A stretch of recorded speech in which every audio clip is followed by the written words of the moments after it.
नमस्कार दोस्तों, आपके अपने YouTube channel S for study for goals पे मैं सुभाष वर्मा आप सभी लोगों का स्वागत करता हूं। दोस्तों, आज के इस वीडियो के माध्यम से हम 29 अक्टूबर 2023 को जो नगर पालिका सेवा परीक्षा हुई है उसमें से जो जनरल साइंस से 10 प्रश्न पूछे गए हैं उनका सॉल्यूशन इस वीडियो के माध्यम से देखेंगे। उससे पहले मैं बता दूं कि इस वीडियो के जस्ट बाद जो है आपको 20 प्रश्न जो है समान अध्ययन से पूछे गए हैं उनका सॉल्यूशन आएगा, और उसके जस्ट बाद जो है 20 प्रश्न आपको मैथ से पूछे गए उसका सॉल्यूशन आएगा बाय विजय सर, और ये समान अध्ययन का मैं ही लाने का कोशिश करूंगा। इससे पहले बता दूं आपको कि पेपर 2 खोटा का, पेपर 2 नागपुरी का जो है केपी सिंह सर के द्वारा आंसर की सॉल्यूशन आ गया है, जो कि 2018 बैच के सब इंस्पेक्टर, और जो मैथ का भी सॉल्यूशन आएगा वो भी 2018 बैच के सब इंस्पेक्टर है। ठीक है, तो मैथ और नागपुरी तो हो गया। अब खोटा का बताता हूँ। खोटा का मैं दो आंसर की सॉल्यूशन ला चुका हूँ। ठीक है, अलग अलग सेट का, हालांकि क्वेश्चन एक ही है लेकिन सेट्स अलग अलग थे, और दो मैं जो आंसर की सॉल्यूशन ला चुका हूँ। दोनों इस यूट्यूब पे अवेलेबल है, तो उन वीडियोज़ को अगर आपने नहीं देखा तो देख लीजिए। ठीक है, अब आज की इस वीडियो को शुरू करते हैं और देखते हैं कि क्या कुछ समान विज्ञान से आपको पूछा गया नगर पालिका में। तो आज का हमारा पहला प्रश्न क्या है दोस्तों, कि ट्रैकोमा खाली स्थान एक बीमारी है। आपको पूछा जा रहा है कि ट्रैकोमा कानों की बीमारी है, पैरों की बीमारी, आंखों की बीमारी है, हड्डियों की बीमारी है। तो आप सबसे पहले समझिए कि ये ट्रैकोमा है क्या। ठीक है, ट्रैकोमा आखिर में है क्या, इसको आप जो है समझ लीजिए। ठीक है, तो ट्रैकोमा जो है दोस्तों एक प्रकार का जीवाणु संक्रमण है, मतलब कि एक बैक्टीरियल इन्फेक्शन है जो कि मेनली जो है हमारे आँखों को इफेक्ट करता है।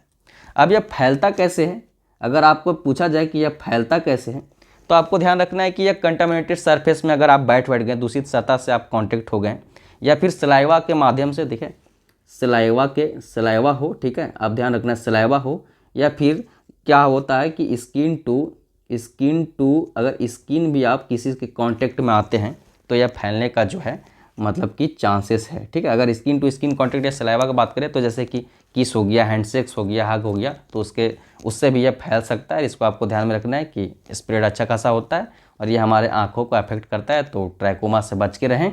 और नेक्स्ट देखते हैं हमारा 142 नंबर का प्रश्न, इनमें से कौन ऊष्मक्षेपी प्रक्रिया नहीं है। देखिए, नोट करिए कि दो चीज़ यहाँ पे पूछा जा रहा है कि एक पहला तो नोट करना ऊष्मक्षेपी प्रक्रिया यानी कि क्या, यानी कि एक्जोथर्मिक। ठीक है, यानी कि एक्जोथर्मिक प्रोसेस, ये आपको गिवन है, और पूछा रहा है कि इनमें से क्या है कि कौन एक्जोथर्मिक प्रोसेस नहीं है, यानी कि ऊष्मक्षेपी प्रक्रिया नहीं है। अब ऊष्मक्षेपी प्रक्रिया का डिफिनेशन क्या होता है कि जिस अभिक्रिया में उत्पादों के साथ ऊष्मा भी निकलती है। अब देखिए, आपको जब ऑप्शन पढ़ोगे तो आपको एक और डिफिनेशन की जरूरत पड़ेगा, ऊष्मा शोषी। अब दोस्तों जो ऊष्मा को अवशोषित कर लेते हैं, ऑब्जर्व कर लेते हैं, उसको क्या बोला जाता है, ऊष्मा शोषी। अब यहाँ पे ये तीन आपको दिखेंगे एक जैसे, लेकिन ये जो फोटोसिंथेसिस है, प्रकाश संश्लेषण है, ठीक है, इसको आप नोट करके रखें। ठीक है, आगे चल के आपको जो है हो सकता है कि इस प्रकार से प्रश्न देखने को मिल जाए, तो इसको आप अभी ही नोट कर लीजिए, फोटोसिंथेसिस। अब फोटोसिंथेसिस इसका जो है ऑप्शन नंबर डी सही हो जाएगा, जो ऊष्मक्षेपी प्रक्रिया नहीं है। ठीक है, तो आई होप कि आपका क्लियर हो रहा होगा। अब नेक्स्ट देखते हैं हमारा जो आज का हमारा है, थोड़ा सा पीडीएफ करना होगा। आज का हमारा 143 नंबर प्रश्न, सिगरेट लाइटर निम्नलिखित में से कौन सा रसायन मौजूद होता है। सिगरेट लाइटर यहाँ में छूट गया। ठीक है, सिगरेट लाइटर में निम्नलिखित में से कौन सा रसायन, यानी कि आपको पूछा जा रहा है कि सिगरेट लाइटर में जो है कौन सा केमिकल मौजूद होता है। अब देखिए, यह जो प्रश्न है काफ़ी रिपीटेड क्वेश्चन है। हमारे टीम एस्पोजी के साथ जुड़े हुए एक बहुत ही बेहतरीन साइंस के टीचर सनी सर, और सनी सर ने बहुत ही बेहतरीन तरीके से आपको साइंस के प्रैक्टिस सेट करवाए थे हमारे यूट्यूब चैनल पे, इसी चैनल पे। ठीक है, और उनमें इस प्रश्न को उन्होंने बताया भी था, और ये काफ़ी रिपीटेड क्वेश्चन है। इसका सही उत्तर हो जाएगा option number B, butane. Cigarette lighter में जो है केमिकल जो होता है वह ब्यूटेन नामक का जो है अवेलेबल होता है। ठीक है, मौजूद होता है। तो आई होप कि आपका, अब देखते हैं, आई होप कि आपका क्लियर हो गया। आप देखते हैं नेक्स्ट 145 नंबर का प्रश्न, जब दो बल विपरीत दिशाओं में कार्य करते हैं तो कुल बल क्या होगा, वो आपसे पूछा जा रहा है। ठीक है, अब देखिए इस क्वेश्चन में कितना क्लियर आपको क्या पूछ रहा है कि व्हेन टू फोर्सेस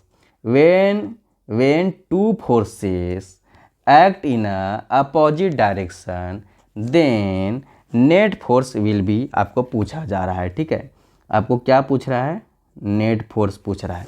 ऑप्शन क्या है, दो बलों के परिमाण का योग, यानी कि sum of the magnitudes of the two forces. दो बलों के परिणाम के बीच का अंतर, यानी कि difference between the magnitude of the two forces. जैसे डिफरेंस आ गया यहीं पे आपको इसको मार्क कर लेना। आगे पढ़ लेते हैं, उसके बाद उसको बताते हैं सॉल्यूशन।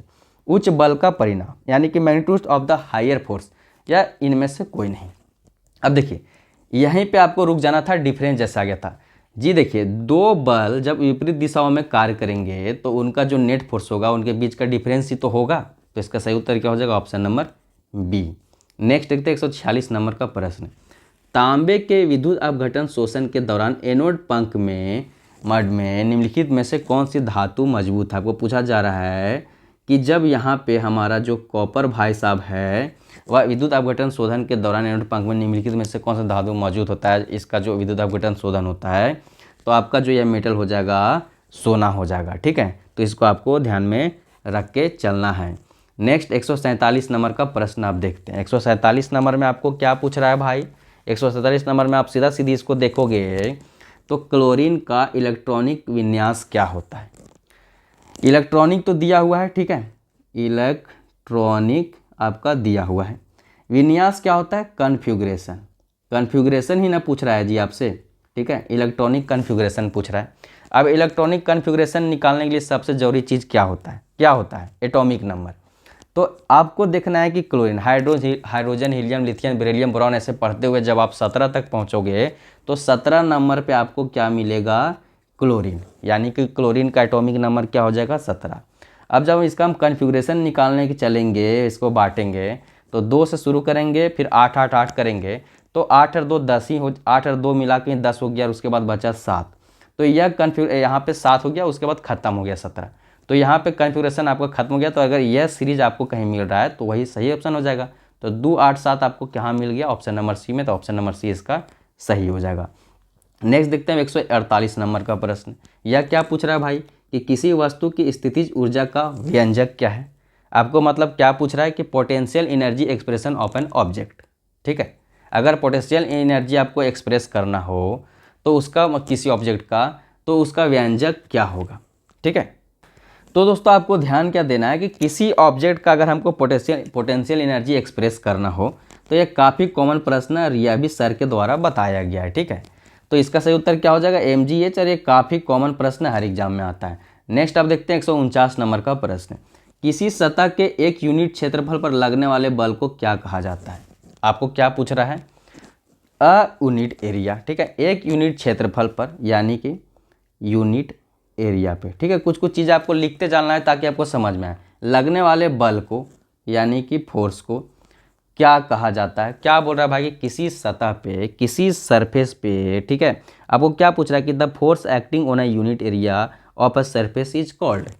ठीक है, तो इसका ऑप्शन क्या है, संवेग, वेग, आवेग, या फिर यहाँ पे दबाव होगा। ठीक है, ऑप्शन नंबर डी है। ठीक है, ऑप्शन नंबर डी मैं यहाँ बनाता हूँ प्रेशर। ठीक है, प्रेशर का ही हिंदी होता है दबाव।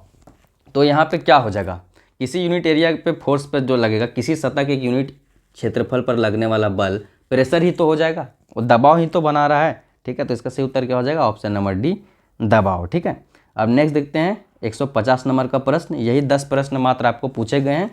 तो मेढक के लार्वा को किस नाम से जाना जाता है। यह काफ़ी कन्फ्यूजन प्रश्न था और इसमें बहुत सारे छात्र जो हैं फंसे हैं। लेकिन इससे पहले मैं आपको बताता हूँ कुछ चीज़ें। 8986 यह प्रश्न को बताऊँ उससे पहले यह जान लीजिए कि 8986772733 यह हमारे ऑफिस का S4G ऑफिस का नंबर है। अगर आप हमारे व्हाट्सएप ग्रुप में जुड़ना चाहते हैं तो इस नंबर पर संपर्क करें। उसके बाद अगर आप हमारे टेलीग्राम पर जुड़ना चाहते हैं तो टेलीग्राम में सर्च करें स्टडी फॉर गोल्स। ठीक है, या फिर अगर आप खोटा के छात्र हैं तो सर्च करें S4G_खोटा। ठीक है, या फिर आपको किसी भी सब्जेक्ट का आपने एग्जाम दिया है, ठीक है, नगर पालिका को, और आपको कोई दिक्कत है किसी भी प्रश्न पे तो आप टेलीग्राम में डायरेक्ट मुझे भी मैसेज कर सकते हैं SB_सुभाष वर्मा। ठीक है, इंस्टाग्राम, टेलीग्राम सब पे यही सेम यूजर नेम है। ये सब जानकारियाँ हैं। और इस वीडियो के डिस्क्रिप्शन में आपको क्या मिल जाएगा, तो इस वीडियो के डिस्क्रिप्शन में आपको मिल जाएगा लिंक। किस चीज़ का लिंक मिल जाएगा, तो हमारे ऐप का। ठीक है, ऐप पे आपको क्या मिल जाएगा, तो बंडल कोर्स मिल जाएगा जहाँ पे पेपर 1 2 3 का प्रैक्टिस सेट दिया गया है, जिसमें पेपर 3 में आपको साइंस का भी प्रैक्टिस सेट, जो प्रैक्टिस सेट में साइंस के भी 20 क्वेश्चन देखने को मिल जाएंगे झारखंड सचिवालय के लिए। अब देखिए इस प्रश्न पे आते हैं कि इस प्रश्न का उत्तर क्या होगा। देखिए लार्वा, मेढक के लार्वा को क्या कहा जाता है। जब इसके ऑप्शन आप पढ़ोगे तो मैगॉट, टेडपोल, विग्रल, निम्फ। ठीक है, मैगॉट आपको दिया गया, टेडपोल दिया गया, रिगलर दिया गया और निम्फ दिया गया। ठीक है, अब यहाँ पे देखोगे कि टेडपोल क्या होता है। तो टेडपोल क्या है कि मेढक, ठीक है, मेढक यानी कि फ्रॉग, इंग्लिश का भी क्लास हो गया यह, ठीक है। मेढक यानी कि जो आपका फ्रॉग हो गया, ठीक है। इसका इनिशियल रूप टेटपॉल, टेटपॉल ही तो आगे जाके मेढक बनता है, लेकिन आप ध्यान दीजिए कि लार्वा भी आगे जाके मेढक ही बनता है, यानी कि लार्वा भी जो है इनिशियल रूप है मेढक का। तो लार्वा का नाम हो गया टेटपॉल, या टेटपॉल का नाम हो गया लार्वा, लार्वा टेटपॉल एक ही चीज़ तो हो गया। तो क्या आपको पूछ रहा था कि मेढक के लार्वा को किस नाम से जाना जाता है, तो टेटपॉल, मेढक के लार्वा को टेटपॉल के नाम से जाना जाता है। तो आई होप कि आपको 10 प्रश्न समझ में आ गए होंगे और आपको एक अंदाज़ा लग गया होगा कि JSSC स्नातक स्तरीय एग्जामिनेशन में किस प्रकार के प्रश्न पूछता है। 10 प्रश्न, इन 10 प्रश्नों के माध्यम से आपको अंदाज़ा लग गया होगा। बाद बाकी जो है इन 10 प्रश्नों को और विभिन्न एग्जामिनेशन जो भी 2012 के बाद सचिवालय हुए, दरोगा हुआ है, जो भी एग्जामिनेशन हुए हैं उसके बेसिस पे जो है प्रैक्टिस सेट के बेसिस पे या फिर कुछ नए क्वेश्चन को मतलब क्या बोलते हैं, एक प्रकार से एक्सपेरिमेंट करते हुए प्रीवियस ईयर को बेसिस बनाते हुए S project study for goals team बहुत ही बेहतरीन प्रैक्टिस सेट बनाती है। उसके माध्यम से आप तैयारी सशक्त कर सकते हैं। जानकारी तो मैंने दे दी है। बाद बाकी अगर आपको यह वीडियो पसंद आया तो इस वीडियो को लाइक ज़रूर करिएगा, शेयर जरूर करिएगा अपने छात्रों के साथ, अपने डियर वंस के साथ, व्हाट्सएप में स्टेटस लगाइएगा। और वीडियो में यहाँ तक बनाने के लिए आपको बहुत बहुत धन्यवाद। वीडियो इस चैनल को इस वीडियो के माध्यम से इस चैनल से जुड़े तो चैनल को सब्सक्राइब और बेल आइकन जरूर दबा दीजिएगा, क्योंकि अभी निरंतर जो है जो नगर पालिका में जितने भी एग्जाम हुआ था हर सब्जेक्ट का आंसर की आपको यहाँ पर निरंतर देखने को मिलेगा। और सचिवालय या फिर नगर पालिका तो आज की बात है, सचिवालय आपके आने वाली है, सचिवालय तक बहुत सारी बेहतरीन हर पेपर की हर सब्जेक्ट की वीडियो देखने को मिलेगी। अंततः जय हिंद, जोहार झारखंड।